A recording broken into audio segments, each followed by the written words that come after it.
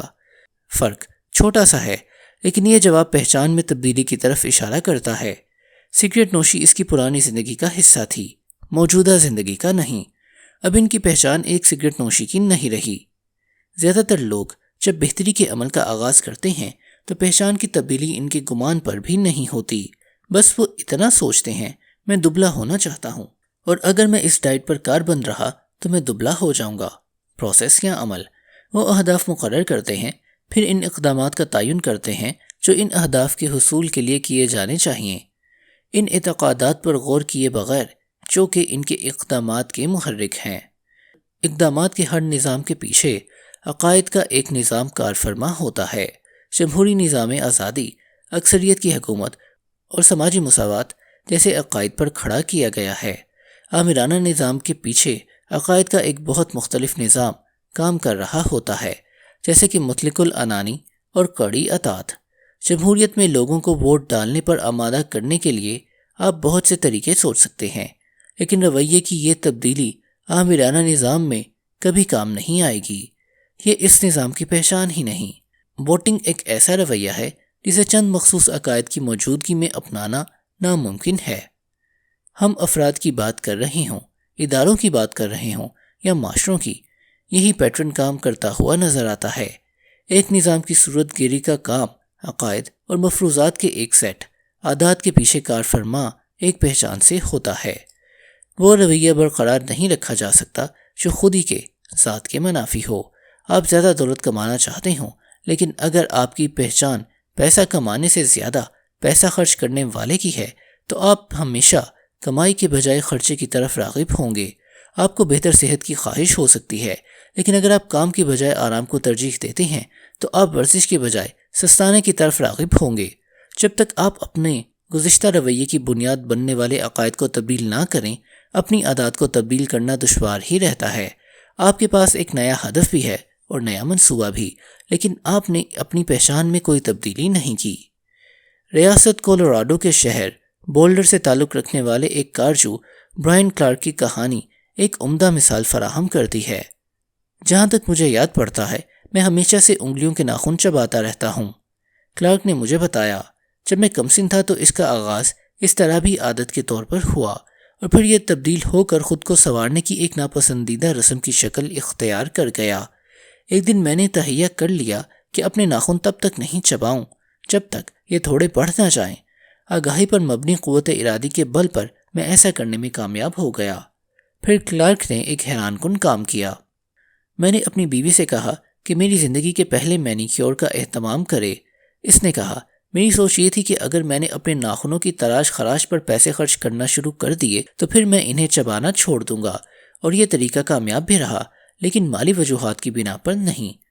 ہوا یہ کہ مینیکیور کی وجہ سے پہلی مرتبہ میری انگلیاں بہت خوبصورت نظر آنے لگیں۔ مینیکیور کرنے والے نے بھی یہی کہا کہ چبانے سے قطع نظر میرے ناخن بہت صحت مند اور خوبصورت ہیں۔ ایک دم سے مجھے اپنے ناخنوں پر فخر محسوس ہونے لگا، اور اگرچہ مجھے کبھی اس کی تمنا نہیں ہوئی تھی، لیکن اس نے ہر چیز بدل کر رکھ دی۔ اس وقت سے میں نے آج تک ناخن نہیں چبائے، کبھی اس کے پاس بھی نہیں پھٹکا، اور اس کی وجہ یہ ہے کہ اب ان کی مناسب دیکھ بھال کر کے مجھے فخر محسوس ہوتا ہے۔ دلی ترغیب کی سب سے اعلیٰ شکل یہی ہے کہ ایک عادت آپ کی پہچان کا حصہ بن جائے۔ یہ کہنا اور بات ہے کہ میں ایسا چاہتا ہوں، یہ کہنا بالکل الگ بات ہے کہ میں ایسا ہی انسان ہوں۔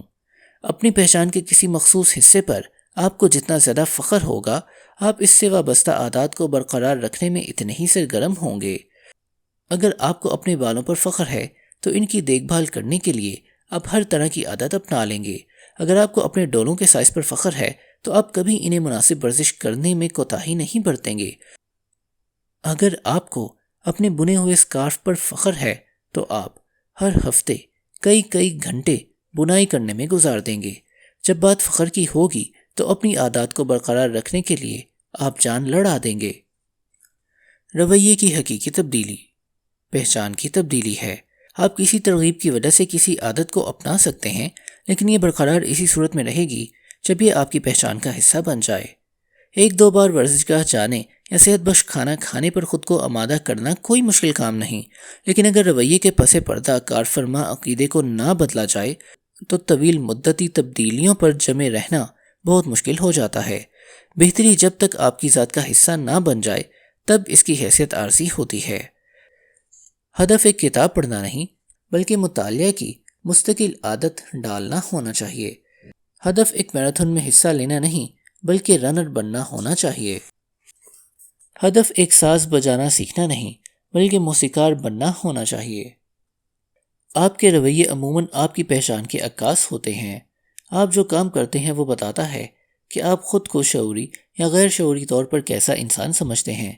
تحقیق سے ثابت ہوا ہے کہ جب انسان اپنی پہچان کے کسی خاص حصے پر یقین کرنے لگتا ہے تو عمومی طور پر اس کے افعال اس یقین سے ہم آہنگ ہی ہوتے ہیں۔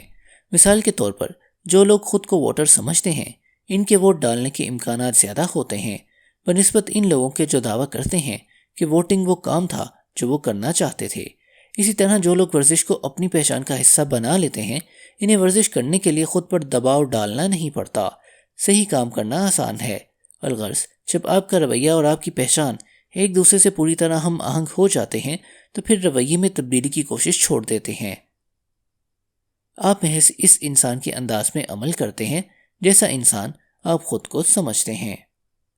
عادات تشکیل دینے کے تمام پہلوؤں کی طرح یہ پہلو بھی دو دھاری تلوار کی حیثیت رکھتا ہے۔